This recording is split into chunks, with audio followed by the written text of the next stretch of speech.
السلام علیکم ورحمۃ اللہ۔ میرے پیارے بھائی، آپ نے یہ آڈیو بھیجی ہے اور غالباً یہ دیوبندی مفتی ظفر علی خان ہے۔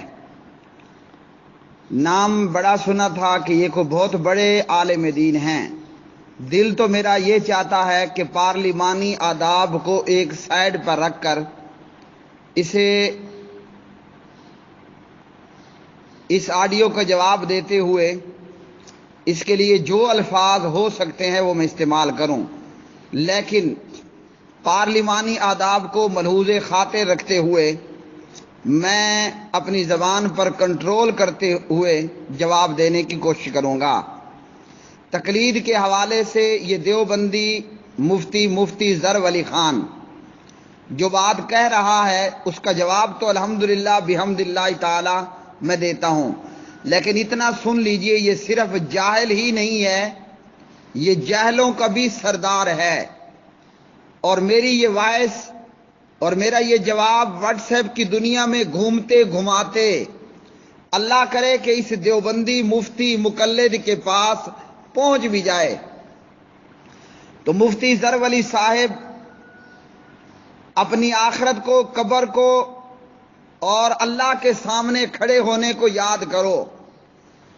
اللہ کے قرآن میں جو تعریف کرنے کی کوشش کر رہے ہو اور اسی طرح اہل الحدیث کے خلاف جو پراپیگنڈا کر رہے ہو کہ اللہ نے ملائکہ کو حکم دیا اسجدوا لآدم، آدم کو سجدہ کرو۔ اب کہا کہ ابلیس کو بھی چاہیے تھا ملائکہ کی تقلید کرتے ہوئے وہ بھی آدم کو سجدہ کر دیتا، مگر بقول اس مفتی دیوبندی مفتی ظفر علی خان کے کہ یہ پہلا موقع تھا کہ جب تقلید کا انکار کیا گیا۔ اب اس وائس میں اس دیوبندی مفتی ظفر علی خان نے یہ بتانا چاہا کہ پہلا غیر مقلد وہ ابلیس تھا۔ انا للہ و انا الیہ راجعون۔ ایسے شخص کے علم پر افسوس ہے، اس کو عالم کہنے والوں کی حماقت اور جہالت پر افسوس ہے۔ اللہ پاک پروردگار کی قسم، یہ عالم نہیں، یہ جہالت کی اعلیٰ ترین منصب پر فائد ہے۔ اہل حدیث کو بدنام کرنے کے لیے جہالت کا اتنا بڑا ثبوت کہ شیطان کو، ابلیس کو چاہیے تھا وہ ملائکہ کی تقلید کرتے ہوئے جناب آدم کو سجدہ کر دیتا۔ یہ اگر کوئی ایسا شخص کہے جو بالکل جاہل ہو، جس کا کتاب و سنت کے علم سے ذرہ برابر واسطہ نہ ہو، تو اس کے لیے تو یہ بات کہنے کی کچھ گنجائش ہو سکتی ہے۔ اتنا بڑا نام اور دیوبند کا اتنا بڑا مفتی اور جہالت ایسی کہ الامان الحفیظ، ان دیوبندی مفتی کا یہ کہنا کہ ابلیس کو چاہیے تھا ملائکہ کی تقلید کرتے ہوئے آدم کو سجدہ کر دیتا، یہ دیوبند کا عالم کہہ رہا ہے۔ ہم ایک ادنا سے طالب علم ہوتے ہوئے ادھر ان کی زبان سے یہ افواہات نکلی، ادھر اللہ کے قرآن نے فوراً کہا نہیں، ابلیس کو بھی سجدے کا حکم تھا۔ اللہ کا قرآن فوراً سے زبان پر اور دماغ میں آیا، اور وہ میں آپ کو پڑھ کر سنا دیتا ہوں کہ اللہ نے ابلیس کو بھی باقاعدہ آدم کو سجدہ کرنے کا حکم دیا تھا۔ یہ نہیں کہ اللہ نے صرف ملائکہ کو حکم دیا کہ تم کرو اور ابلیس سائڈ پر ہو، اور ابلیس کو چاہیے کہ وہ تقلید کرتے ہوئے آدم کو سجدہ کرتا۔ اللہ رب رحمان کا حکم آدم کو سجدہ کرنے کا جیسے ملائکہ کو تھا ویسے ہی ابلیس کو بھی تھا۔ اللہ پاک پروردگار نے فرمایا اسجدوا لآدم، آدم کو سجدہ کرو۔ اور ابلیس کہاں تھا؟ وہ بھی عبادت و ریاضت کرتے ہوئے ملائکہ کے اندر شامل تھا وہ جنات میں سے، لیکن جو حکم ملائکہ کے لیے ہوتا وہی حکم ابلیس مردود کے لیے بھی ہوتا۔ یہ عالم ہے کہ اہل حدیث کو بدنام کرنے کے لیے کہا کہ سب سے پہلا انکار شیطان نے تقلید کا کیا۔ میں پہلے بھی کہتا ہوں، ان جہالت اور شرک کی دلدل میں پھنسے ہوئے دیوبندی حیاتیوں، مماتیوں، بریلویوں، چشتیوں، قادریوں، سور وردیوں، بغیر وردیوں کے پیچھے نماز نہیں ہوتی۔ اور یہ جب عالم کی جہالت کا یہ حال ہے تو یہ نیچے موجود جو آلریڈی جاہل جنتا اور پبلک ہے، دیوبندی بریلوی، ان کے پیچھے نمازیں کہاں سے ہوں گی؟ جو اہل حدیث کو بدنام کرنے کے لیے یوں اللہ کے قرآن پر بھی بہتان باندھے کہ ابلیس کو حکم نہیں تھا اور صرف ملائکہ کو حکم تھا، اور ابلیس کو چاہیے تھا ملائکہ کی تقلید میں آدم کو سجدہ کر لیتا۔ نعوذ باللہ من ذالک۔ اس کی اس بات سے ثابت ہوا کہ ابلیس کو حکم نہیں تھا، تو جب حکم نہیں تھا، اس نے سجدہ نہیں کیا، تو جرم کاہے کا؟ اللہ نے اسے کیوں کہا کہ یہاں سے اتر جاؤ؟ اللہ رب العالمین نے کیوں کہا ابلیس سے کہ یہاں سے بھاگ جاؤ؟ فَاهْبِطْ مِنْهَا فَمَا يَكُونُ لَكَ أَن تَتَكَبَّرَ فِيهَا فَاخْرُجْ إِنَّكَ مِنَ الصَّاغِرِينَ۔ اللہ رب العالمین نے فرمایا آسمان سے اتر جا اے ابلیس، کیونکہ تیرے لائق یہ نہیں تھا کہ تو اس میں تکبر کرتا، تو نکل جا، بے شک تو ذلیلوں میں سے ہے۔ بھائیو، جب ابلیس کو حکم ہی نہیں تھا، اللہ نے اتنی سختی ابلیس پر کی کیوں؟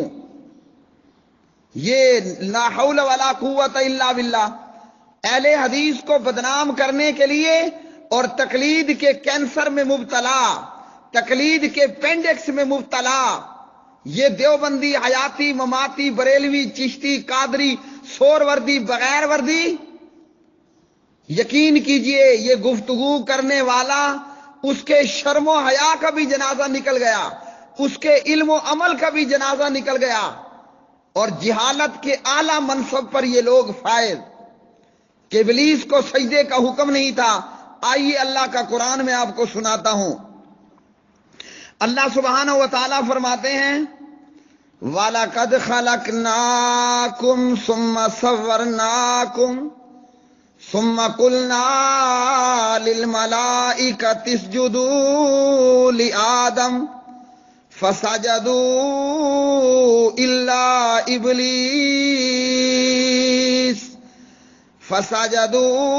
إِلَّا إِبْلِيسَ لَمْ يَكُنْ مِنَ السَّاجِدِينَ۔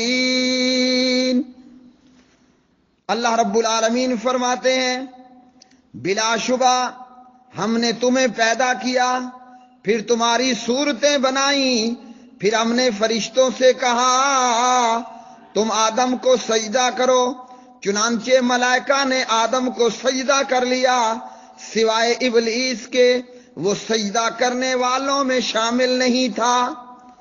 قال ما منعك الا تسجد اذ امرتک۔ اللہ رب العالمین فرماتے ہیں تجھے کس چیز نے روکا کہ تو نے آدم کو سجدہ نہیں کیا؟ اذ امرتک، اے ابلیس، جب کہ میں نے تجھے حکم دیا تھا۔ تو یہ کیا ہے؟ اللہ رب العالمین تو باقاعدہ فرما رہے ہیں اذ امرتک، ابلیس میں نے تجھے حکم دیا تھا۔ اللہ نے یہ نہیں کہا اذ امرت الملائکہ کہ میں نے صرف ملائکہ کو حکم دیا۔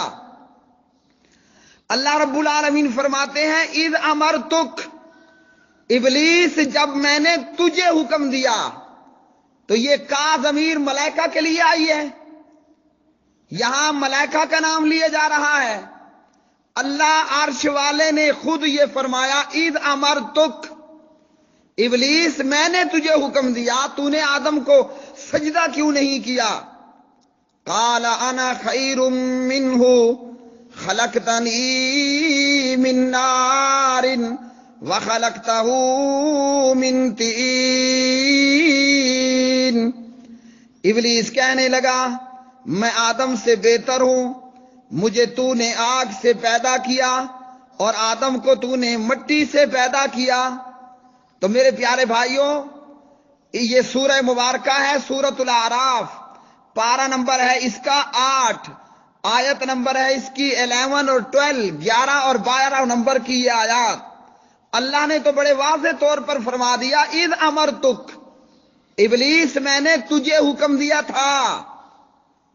تو کیا معلوم ہوا؟ اس اسجدوا لآدم میں ابلیس بھی شامل تھا۔ وَإِذْ قُلْنَا لِلْمَلَائِكَةِ اسْجُدُوا میں ابلیس بھی شامل تھا۔ یہ حکم ملائکہ کو بھی تھا بمائے ابلیس کے، جبکہ ابلیس نے نہیں کیا۔ جب نہیں کیا تو اللہ نے پوچھ لیا اذ امرتک، جب میں نے تجھے حکم دیا تھا۔ یہ کہاں سے تقلید ہوئی؟ ہائے ہائے، بندہ اٹھا لے پولیس والوں کے لتر اور مارتا جائے اور مارتا جائے، 99 پر 99 پر پہنچے، کہے بھول گیا، پھر ایک سے شروع کرے۔ یہ علم ہے؟ لا حول ولا قوت الا باللہ۔ اہل حدیث کی شان گھٹانے اور گرانے کے لیے اللہ کے قرآن پر بھی جھوٹ بولتے ہوئے، اللہ کے قرآن کو چھپاتے ہوئے شرم نہیں آتی؟ اور یہ ان اہل الحدیث لوگوں کے لیے لمحہ فکریہ ہے جو کہتے ہیں پڑھو نمازیں دیوبندی بریلویوں کے پیچھے، جو اتنے جاہل ہوں، اتنے جھوٹے ہوں، اتنا کتمان حق کرنے والے ہوں، جس کو اتنا پتہ نہ ہو کہ قرآن پاک میں کیا لکھا ہے، یا پتہ ہے تو اہل حدیث کو بدنام کرنے کے لیے یہ چھپا رہے ہیں۔ ان کے پیچھے نمازیں جو قرآن اور حدیث والوں کے، جو صحابہ اور ائمہ کے منہج والوں کے اس قدر دشمن۔ اس کے علاوہ کہا کہ اہل حدیث امام ابو حنیفہ اور امام ابو یوسف رحمہم اللہ تعالی نہیں مانتے۔ ہم مانتے ہیں مگر معصوم عن الخطا نہیں مانتے۔ ہم امام ابو حنیفہ، امام ابو یوسف، امام ظفر، امام محمد، تمام فقہائے کرام رحمہم اللہ تعالی مانتے ہیں ان کو، مگر پیغمبر اور رسول نہیں مانتے، معصوم عن الخطا نہیں مانتے، آمنہ کا لال نہیں مانتے، عبداللہ کا چاند نہیں مانتے، عائشہ کے سر کا تاج نہیں مانتے، ابو بکر و عمر کا داماد نہیں مانتے، عثمان و علی کا سسر نہیں مانتے۔ تو ہم ائمہ کی تقلید نہیں کرتے، اس کا یہ مطلب نہیں کہ ہم ائمہ کو نہیں مانتے۔ عام دیوبندی اور عالم دیوبندی سب کی زبان پر یہ جھوٹا پراپیگنڈا کہ جناب یہ اماموں کو نہیں مانتے۔ ادھر سے اہل تشیع ایرانی کہتے ہیں یہ ہمارے 12 اماموں کو نہیں مانتے۔ کوئی سنی بتائے کہ امام جعفر علیہ الرحمہ کو مانتا ہے یا نہیں مانتا۔ عیسائی کہتا ہے یہ جناب عیسیٰ کو نہیں مانتے۔ کوئی مسلمان کہے کہ عیسیٰ علیہ السلام کو مانتا ہے یا نہیں مانتا۔ یہودی کہتا ہے یہ جناب عزیر کو نہیں مانتے علیہ السلام۔ کوئی مسلمان بتائے کہ عزیر کو مانتا ہے یا نہیں مانتا؟ جواب ہوگا مانتے ہیں۔ علی وجہ البصیرت رب کعبہ کی قسم، ہم حضرت نعمان بن ثابت، امام ابو حنیفہ رحمہ اللہ مانتے ہیں، اپنا امام مانتے ہیں، پیشوا مانتے ہیں، مقتدا مانتے ہیں، راہبر و رہنما مانتے ہیں، مگر جب ایک طرف فرمان مصطفیٰ ہو، ایک طرف قول امام ہو، ہم فرمان مصطفیٰ لیتے ہیں، اس کے مقابلے میں اس کے خلاف میں قول امام چھوڑ دیتے ہیں۔ من یطع الرسول فقد اطاع اللہ، اطیعوا اللہ واطیعوا الرسول ولا تبطلوا اعمالکم، اطیعوا اللہ واطیعوا الرسول واولی الامر فان تنازعتم فی شیء فردوه الی اللہ والرسول ان کنتم تؤمنون باللہ والیوم الآخر فلا وربک لا یؤمنون حتی یحکموک فیما شجر بینہم۔ مصور کھینچ نقشہ جس میں اتنی صفائی ہو، ادھر فرمانے محمد ہو ادھر گردن جھکائی ہو، کی محمد سے وفا تو نے تو ہم تیرے ہیں، یہ دنیا ہی کیا جنت بھی تیری ہے، جنت الفردوس بھی تیری ہے، جنت کی حوریں بھی تیری ہیں، جنت کی نہریں بھی تیری ہیں۔ اب خود یہاں لطیفہ دیکھیے، یہ دیوبندی بریلوی چشتی قادری سور وردی بغیر وردی جتنی مصیبتیں ہیں، اہل حدیث پر جھوٹ بولتے کہ اماموں کو نہیں مانتے۔ خود مفتی زرولی سے پوچھئے کہ اللہ کہاں ہے، عرش پر ہے یا آس پاس آپ کے ہر جگہ موجود ہے؟ کہے گا ہر جگہ موجود ہے، عرش پر کوئی موجود نہیں۔ اور یہی گمن اینڈ پارٹی کا کہنا ہے۔ امام ابو حنیفہ کا واضح عقیدہ عرش آسمانوں میں، فوق سبع سماوات 7 آسمانوں کے اوپر، اور اللہ عرش پر مستوی، جو نہ مانے فقد کافرہ، اس نے کفر کیا۔ ابو مطیع البلخی راوی شرح عقیدہ طحاویہ۔ امام ابو حنیفہ فرماتے ہیں اجرت تعلیم قرآن پر اجرت نہیں لینی۔ دیوبندی اور بریلوی لیتے ہیں اور کہتے ہیں اس مسئلے میں امام شافعی کا قول لیں گے۔ تم امام ابو حنیفہ کا عقیدہ چھوڑ دو، منکر امام نہیں بنے۔ امام کا فتویٰ اور قول چھوڑ دو، منکر امام نہیں بنے۔ اور اگر ہم ابو حنیفہ رحمہ اللہ کی بات چھوڑ دیں بمقابلہ محمد الرسول اللہ صلی اللہ علیہ وسلم، تو ہم منکر امام، ہم شیطان بن گئے، ہم ابلیسی بن گئے۔ سچی بات یہی ہے۔ وَأُشْرِبُوا فِي قُلُوبِهِمُ الْإِجْلَ، بنی اسرائیل کے دلوں میں بچڑے کی محبت گھل چکی تھی، اور ان دیوبندی بریلویوں کو تقلید کا ایسا اپینڈکس ہوا، تقلید کا ایسا السر ہوا، تقلید کا ایسا شوگر ہوا، تقلید کا ایسا کینسر ہوا، تقلید کا ایسا برین ہیمریج ہوا کہ یہ تقلید کی اس مصیبت میں مبتلا ہو کر اہل سنت اہل حدیث کو بدنام کرنے کے لیے اللہ کے قرآن کی آیات کو چھپاتے ہوئے شرم نہیں کرتے۔ ایسا شخص جو خود کو عالم دین کہے اور کہے کہ شیطان کو حکم نہیں تھا، شیطان کو چاہیے تھا تقلیداً وہ سجدہ کر لیتا، شیم اور شیم ہے ایسے لوگوں کے لیے۔ رب کعبہ کی قسم، قرآن اور حدیث کا ادنا علم رکھنے والا بھی اس کے لیے یہ بات کہنا اود پہاڑ سے زیادہ وزنی ہے کہ وہ کہے شیطان کو حکم نہیں تھا، شیطان کو چاہیے تھا تقلید کرتے ہوئے ملائکہ کی آدم کو سجدہ کر لیتا۔ ظالموں، اہل حدیث کو بدنام کرنے کے لیے اللہ رب العالمین کو بے انصاف کہتے ہوئے تمہیں شرم نہ آئی؟ جب حکم نہیں تھا اللہ نے شیطان سے کیوں کہا فخرج انک من الصاغرین، یہاں سے ذلیل ہو کر اتر جا، دور ہو جا، دفع ہو جا؟ شیطان کو بھی پتا تھا، سبحان اللہ، شیطان کو بھی پتا تھا کہ مجھے بھی بمائے ملائکہ سجدہ آدم کا حکم تھا۔ اور یہاں لطیفہ کیا بنا؟ مدعی سست گواہ چست۔ وہ دلیل جو شیطان کے پاس نہیں تھی، وہ مدعیان شیطان کا دفاع کرنے والے ان مقلدوں کے پاس موجود ہے، اس دیوبندی مفتی کے پاس موجود ہے کہ جناب شیطان کو تو حکم نہیں تھا۔ یہاں شیطان وہ سست اور یہ گواہ ماشاءاللہ چست ہیں۔ یہ وہی مثال، مدعی سست گواہ چست۔ شیطان وہ نہیں کہہ رہا کہ یا اللہ تو نے مجھے حکم نہیں دیا۔ اللہ نے فرمایا اذ امرتک، جب میں نے تجھے حکم دیا تو شیطان کہتا نا یا اللہ آپ نے مجھے تو حکم نہیں دیا، آپ نے تو کہا ملائکہ کو کہ آدم کو سجدہ کرو۔ یہ شیطان سے بھی کئی قدم آگے ہیں۔